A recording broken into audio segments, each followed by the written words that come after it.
Hi guys, welcome back to Kit Car Direct and MK Sports Cars. Well, the week's gone again and it's snowing. Lovely, isn't it? It's freezing out there. But we're in a nice warm office at the moment. I have an assistant helping me this week, thankfully, and we're keeping distance, but it's one of our bubble staff, so it's fine, helping us out. If you like what you see and you're into your kit cars, guys, then why not subscribe to our channel?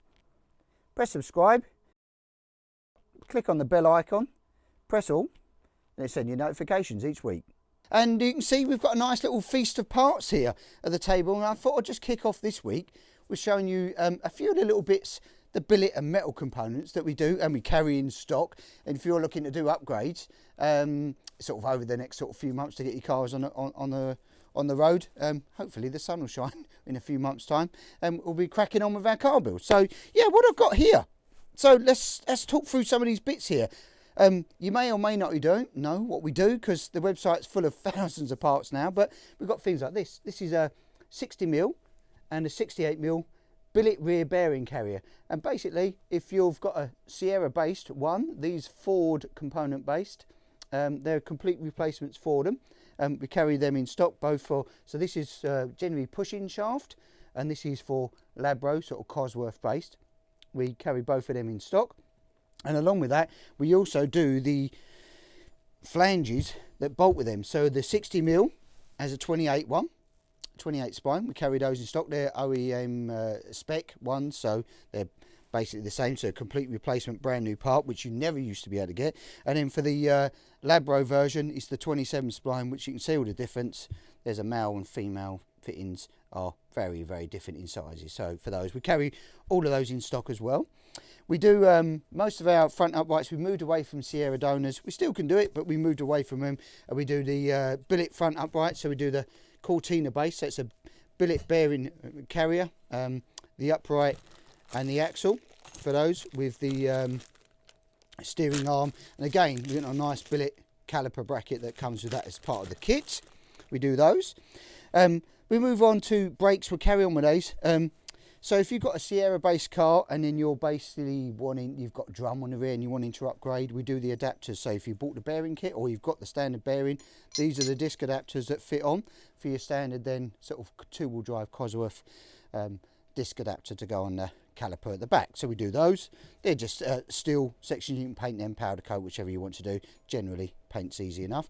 Then for the Mazda cars, we've developed our own one. So if you run in the 256 by 20 disc on the front, whether it be an MK or another brand of kit car that runs a Mazda running gear, we make basically for the wheelwood caliper, this mounts on, and then we use the standard Mazda disc which you can supply you, or you can use your existing one, and this bolts on as well with the caliper that we supply as well. So if you look in Mazda MX-5 256 by 20 cross-drill grooved, etc., we do those as well.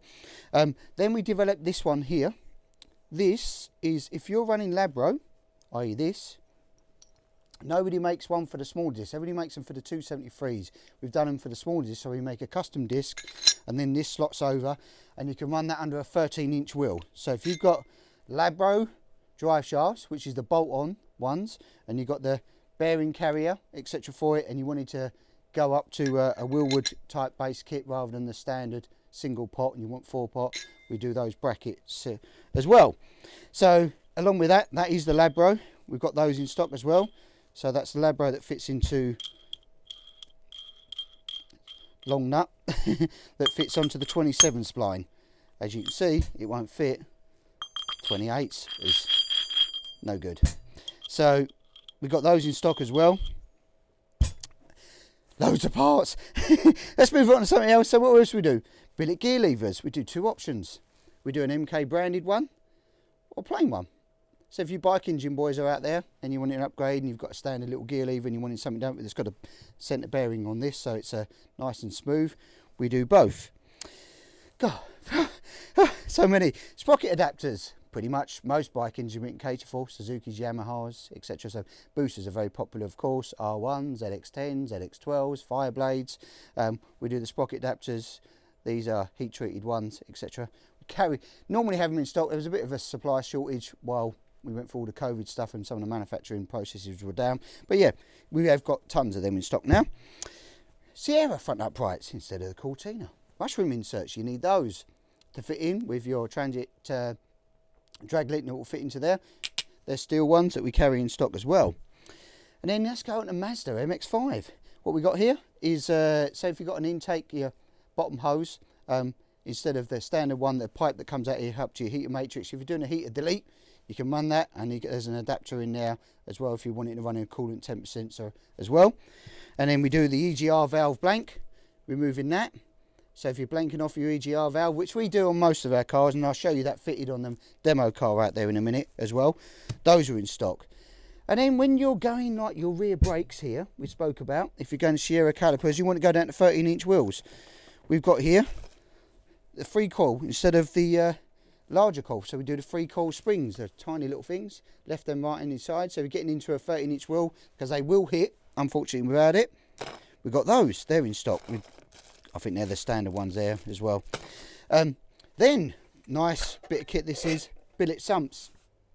CBR 1000RR, I think it's 07 to 2016 roughly. These are the billet sumps for those. Really nice bit of kit. Proven on the RGB race series that these work really well. That fits in. It's a nice bit of kit with a baffle plate all in them. We've got a few of them in stock actually, a couple of those in stock as well. They're on the shelf. And then if you moved on, if you've just got a CBR or engine, you've got a ZX12 engine, we do a baffle plate, ZX12. You've got an R1 engine, baffle plate. ZX10 engine, baffle plate, got these in stock. Fireblades, 92 to 99, so the earlier Fireblades, got a few of those in stock. And then the Honda S2000, my engine of choice, lovely cracking engine, we've got those, they're a welding baffle plate. These all bolt in, this is a welding baffle plate. So a few of those bits. Then I'm moving on. I'm getting exhausted here. Oil cooler kits. So if you look at oil coolers, we do those. It's a mounting kit that you can bend up and mount onto the front of our radiators. Simple process. Then a new part we got in, and we've been selling these quite well, is a nice aluminium welded header tank really, and we do the 22 psi caps for those. Got quite a few of those in stock at the moment as well. Really nice product. I'll show you that on the demo car outside in a minute as well. So a new product we've had bent up, which is the brake reservoir pot holder. We've redesigned that as well. Here we go, there's one with, oh, excuse me, with one in, and there's it bent up. It comes out in that way, sit on the bulkhead, or it can sit lower down wherever you're running it remotely, etc. We've got those, we've got loads of these in stock as well.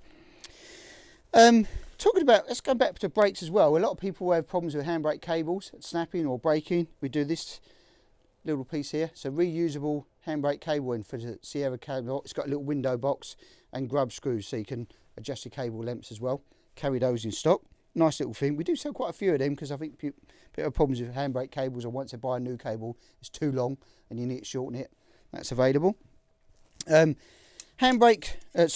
Gear surrounds, we do those in stainless steel. Then you can powder coat them, paint them, wrap them of your choice. We do a larger size, 140 or 100mm one, we do both available, and they're in stock. What we go, billet gear knobs, little MK branded ones, really nice. Little detail, we do a lot of them with the Mazdas and the Hondas obviously, etc. New product here, we're talking about small stuff. These are great. New thing that we've done here, got loads of them here. Little M6, you can zoom in on them, Joe. There we go, little M6. These are bodywork guides really. So if you're looking for a pin that wants to line your bonnet up, or your nose cone, or your scuttle, etc., you screw in a little M6 hole if you've riv nutted it or you've drilled and tapped. It's a nice little billet guide. Got loads of those in here. New product again, all on the website. And we do the footrests that go in for your passengers when you're scaring them. For the brake that's not there, just in case they want to bend your bulkhead.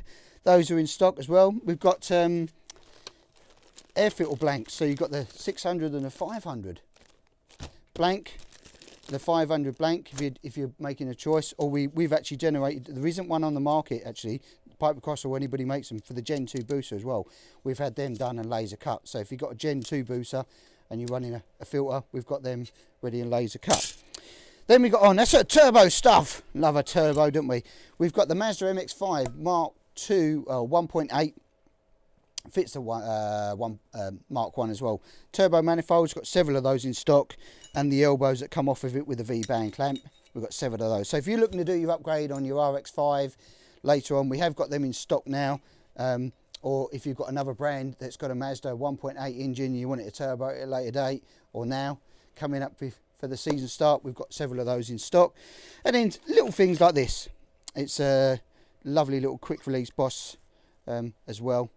If you're looking to change that over the next sort of months or something, with a weld on quick release Boss as well. So loads. That's just a selection. I mean, it's a small amount of what we do, but I just thought I'd give you a snapshot. If you're looking at sort of some metal components to upgrade, whether you're lighting it with a billet rear bearing carrier, you're doing some lightening on the car on the rear end, or you're upgrading the front uprights from Sierra to Cortina, we can do that with a wishbone as well. Or you're going out on track now and you want it to get a baffle plate in your engine, there's a few parts there for upgrades. So yeah, hope you enjoy those little parts, and if there's anything out there you think, oh, I could do with that on my car, give us a phone call, an email, Facebook message, whatever your flavour, and we'll try and hook you up.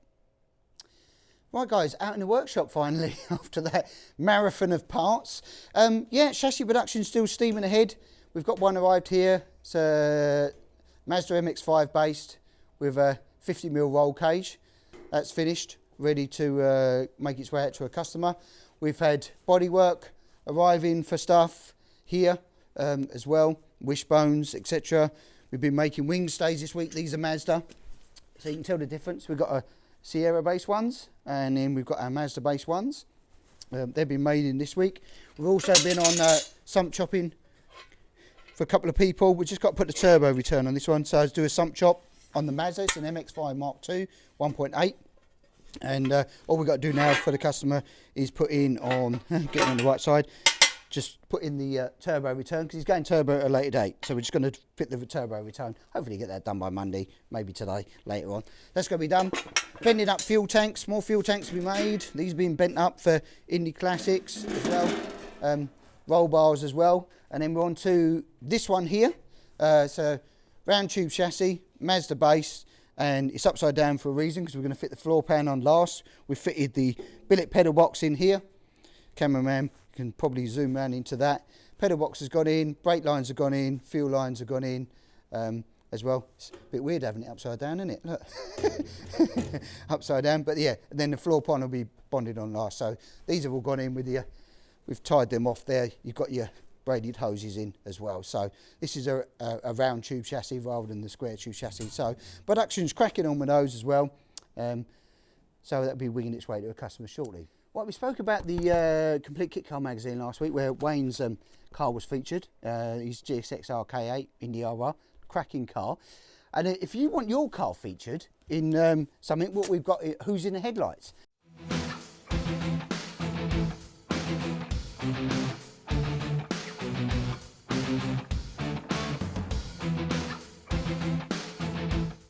So we were asking people to do a small snapshot video on your car, talk about your car, you know, its brake horsepower. We spoke about this in our Christmas edition. If you're talking about your car and you want it like this, and we can do a video and include it in our workshop weekly walks, we'd love to see about your cars. It don't matter about the brand or what it is, we just want to see them all. We love these cars, we enjoy what we do. So if you're unsure about it all, give us a message and we can give you some guidelines on what you want to do. But I'd love to see as many cars as we can hit over, and we can do a small video on your car, show it, you know, each week, who's in the headlights.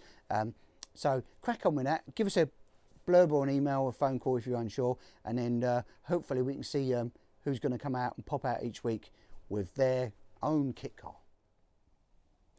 Right, Indy RX-5 time, and we've been cracking on with this during the course of the week. Quite a bit of progress actually, wiring and things like that, and plumbing that we was having to do to get this thing where it needs to be through the final stages of the build. So what we've been on with, well, let's have a look. Firstly, the most important thing, does it start?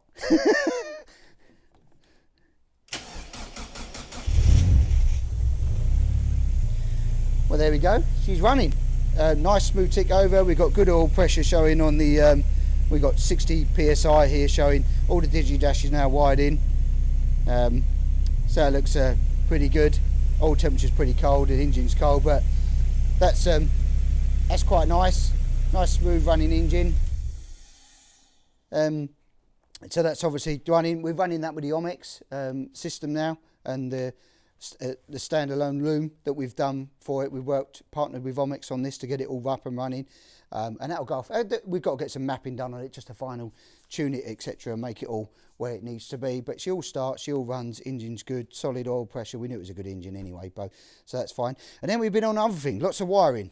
So what we've been on with here, so we've got side lights on, dip beam on, main beam on.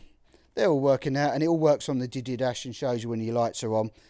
Here we show you, we've got a telltale light that your side lights are on, and then if I turn this off, the hazard.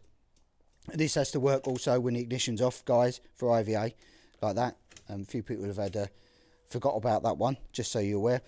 So yeah, if we've got side lights, we've got rear LED lights all wired in now as well, which we throw that on, we throw the fog light on as well. That lights up on the dashboard. We've got nice LED fog light in there, and turn that off. And again, when you're doing this, you've got to be that if you turn your lights all the way off and turn them back on again, the fog light cannot come on. That's an IVA compliance thing as well. So indicators, left and right, they're all working. Hazards, same as well on the rear. Even in reverse, I think. Yeah, even in reverse is working. So, and a horn which we've got to wire up to the centre steering wheel, but that all works as well.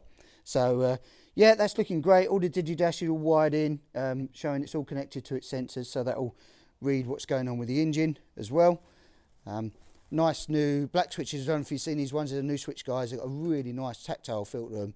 I'd say better than the Savage ones, to be honest with you. And the covers might not fall off the front like some of the Savage ones do. You have to keep gluing them back on, but that's a nice feel to that. So she's running, yeah. We've got the bulkhead finally fitted in, and then we spoke about the OBP based header tanks in the workshop as well. That's in, that's what it looks like situated, and then we're going to be fitting a couple of these bonnet retainers in here for the customer as well. These little billet ones that we spoke about inside, and then the battery lid just to go on for the battery with the terminals as well. So that's all getting buttoned up. Central tunnel's pretty much done. We spoke about it last week. We'll do the final fit on that once we put the handbrake gator and the lever gear lever in. We've fitted the boot cover.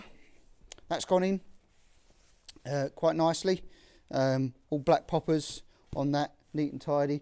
And then the final job, which we've got to do, is a speedo sensor. This is for the ETB dash. When it'll probably be easier if I show you on our chassis over there. So we'll pop over there and show you that in a second. So yeah, that's buttoned up quite nicely. As we said last week, stripe, number plate lights all in, etc. So this is just in its final stages of buttoning up and then going off to be rolling road and tuned and get it for its cold map start in to make sure it's all bang. We know the cold map starts now because it started and it's freezing in here. It's about 0 degrees. So the cold is actually starting it, but we just want to make sure it's all dialed in. And that map, whenever we send an ECU or you buy an ECU from us and a loom, that will also come with that map. So it'll be IVA compliance, emission compliance, and cold start maps already on it for you as well. So cool. So that's where we've been on with that. Dashboard's in. Oh, I didn't, yeah. Forgot. That's all plumbed in, look, completely clean, no switch gear at all in the centre, which I really like, and everything's all on the steering wheel here controlled. So all your final switches for lights, wipers are wired in, horns, everything, and just a couple of switches for the fog light and hazard and the ETB. So it's all in one containing one unit, and the rest of the dash is completely clean, same as the centre tunnel. So, and we quite like that, quite like it. Keep things simple, then generally they look cleaner as well. So great, I'm sure Richard will be happy with that. Right, ETB dash, we'll show you on this chassis here because it's a bit easier, a bit more visual. We have a different plate in here, so this will weld in here. No, sorry, it's welded, bolt in, and it bolts off of the diff here as an extra brace, and then we come up here, and this will come off the prop shaft. The prop shaft, sorry, drive shaft even, goes through here. So we'll pick up off the drive shaft, so we get a decent reading as well, and this will bolt in. So these brackets, this is the first one that we've done with that, and then we'll get these laser cut and bent, etc., and there'll be an off-the-shelf part. So if you're going to go DD2 later on or etc., then this upgrade will be available for you if you're going into that, and we can bolt it all in. So A, it's a support for the diff, and B, it will give you a nice clean reading off the dry shaft, unless you will spinning at 100 mile an hour with a turbocharger and 300 horsepower, but it'll be pretty accurate anyway. Right, we spoke about this car last week that's being crated up. We're nearly there, but first thing we had to do as well, we had to fit the brake lines and fuel lines have been fitted this week. So brake lines, fuel lines, pedal box, etc. all been fitted on this. This is going to have a S2000 engine as well. It's going to be going out to US very shortly. We're nearly there with it all now, all the parts. So we're just picking all the parts to go out and fully crate it up. So brake lines, fuel lines in this week. That's why 2 chassis we've done this week that have had the brake lines and fuel lines fitted. It's a service we offer. If you don't feel you're confident enough to do it, I agree, it's a safety thing. So if you're not confident enough about doing it, then when you order your kit, just hook us up with myself or Neil and we can talk you through it. And it's a service we offer. So great. Well, sorry about the marathon of parts at the beginning, but I thought I'll give you a snapshot. Great that the RX-5 is running this week. Got the engine running and the OMEX management doing what we knew it would do. That's fantastic. So that's being buttoned up. And then once that's buttoned up now, we'll be cracking on with the S2000. We've stripped an engine. We've got that ready. So you see that going into the S2000 in the next week, probably in the next week, the S2000 one. And we're back on with the R1 car because what we're going to be doing on this is the carbon boot cover this week as well. That's going to be going on onto the R1 demo car as well. So yeah, that's it. Hope you enjoy what we're doing. If you have and you've seen it, press the subscribe button down here if you like what we see and what we do. And if who's in the headlights, don't forget guys, send your videos in. I'd love to see your cars. So great, like, share, you know where we are. Catch you next week.